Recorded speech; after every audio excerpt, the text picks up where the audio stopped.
گے، اور کیا ذوق بیان کیا، فرمانے لگے خاک ہو جائیں عدو جل کر مگر ہم تو رضا، دم میں جب تک دم ہے ذکر ان کا سناتے جائیں۔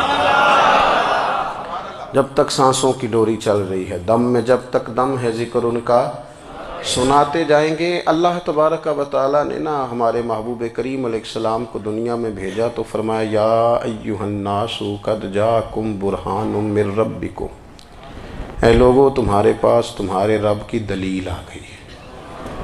اللہ تبارک و تعالیٰ نے محبوب پاک علیہ السلام کو سراپا دلیل بنا کے بھیجا۔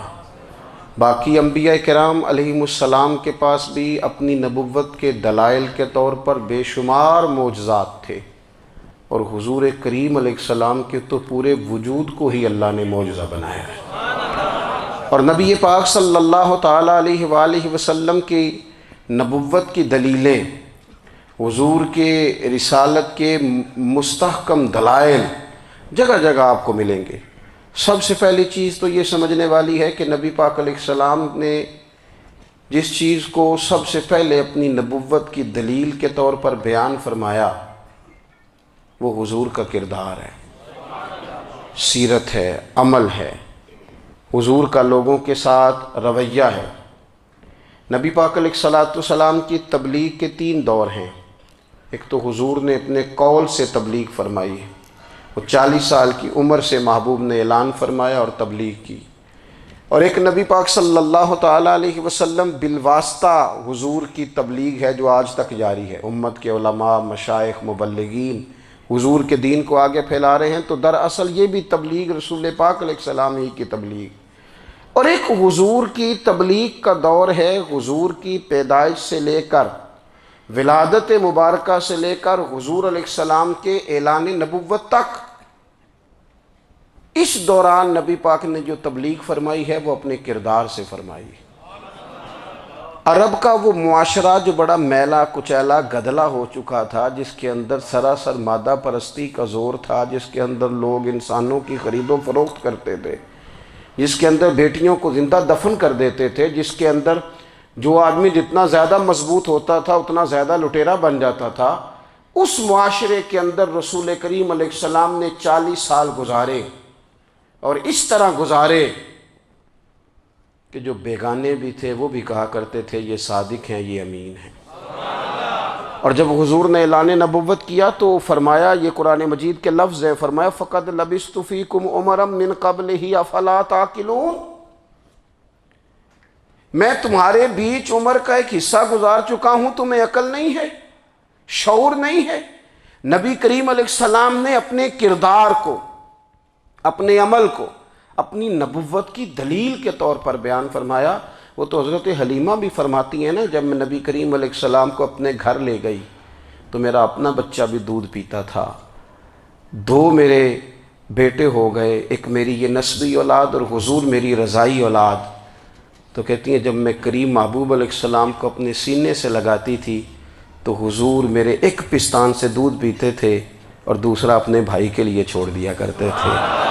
یہاں سے رسول کریم علیہ السلام نے کردار کے ذریعے تبلیغ، اور پھر اعلان نبوت سے پہلے ایک تنظیم عرب کے جوانوں پر، عرب کے سرداروں پر مشتمل بنائی گئی، جس میں نبی کریم علیہ السلام نے بڑا حصہ لیا سرکار نے، اور بڑے اہم لوگوں کو شعور حضور نے عطا فرمائے۔ وہ اس جماعت کا فیصلہ تھا کہ ہم سارے جوان، سارے بڑے لوگ ملیں گے، یہ حضور کے اعلان نبوت سے پہلے کی بات ہے، ہم بڑے لوگ ملیں گے، کسی بڑے کو کسی چھوٹے پر ظلم نہیں کرنے دیں گے، کسی آدمی کو کسی غریب کا حق نہیں کھانے دیں گے۔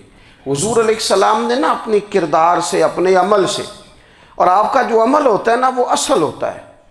ایک ہوتا ہے آپ کوئی بات کرتے ہیں، اور ایک ہوتا ہے کہ آپ کوئی عمل کرتے ہیں۔ آپ جب عمل کرتے ہیں تو عمل کے ذریعے بھی لوگوں تک بات پہنچتی ہے کہ دراصل آپ کا اٹھنا بیٹھنا چلنا پھرنا کیا ہے۔ میرے رسول کریم علیہ السلام کا اٹھنا بھی ایک نبی کا، بیٹھنا بھی ایک نبی کا، بات کرنا بھی ایک نبی کا، معاملات زندگی کرنا بھی ایک نبی کا، لین دین کرنا بھی ایک نبی کا۔ ایک شخص کہتے ہیں میں نے اعلان نبوت سے پہلے حضور علیہ السلام سے کوئی چیز خریدی تھی، اور میں نے عرض کیا تھا آپ یہاں تشریف رکھیں، میں پیسے لے کے آتا ہوں۔ میں 3 دن کے بعد آیا۔ دیکھو یہ بات کرنی کتنی آسان ہے، بولنی کتنی آسان ہے، پر 3 دن یہاں میرے بھائی کو کسی شخص کو 2 گھنٹے انتظار کرنا پڑ جائے تو لوگ کہتے ہیں الانتظار اشد من القتل، یہ تو قتل سے زیادہ تکلیف والا معاملہ ہے منتظر رہنا کسی کا۔ کہتے 3 دن کے بعد میں آیا تو میرے رسول کریم وہیں تشریف فرمایا، بس اتنا فرمایا یار تم نے مجھے بڑی تکلیف میں ڈال دیا، 3 دن ہو گئے یہاں رکے ہوئے۔ تو حضور نے اپنے کردار کو، اپنے عمل کو، اپنے معاملات کو سب سے پہلے اپنی نبوت کی دلیل کے طور پر پیش کیا۔ کسی نے کیا خوب کہا تھا کہ جو تیری جان کے دشمن ہیں وہ بھی کہتے ہیں، وہ جو تیری جان کے دشمن ہیں، بظاہر تو آئے ہیں نا ہجرت کی رات جان لینے، لیکن امانتیں حضور کے گھر میں رکھی ہوئی ہیں، امانتیں کاشانہ نور پہ پڑی ہیں۔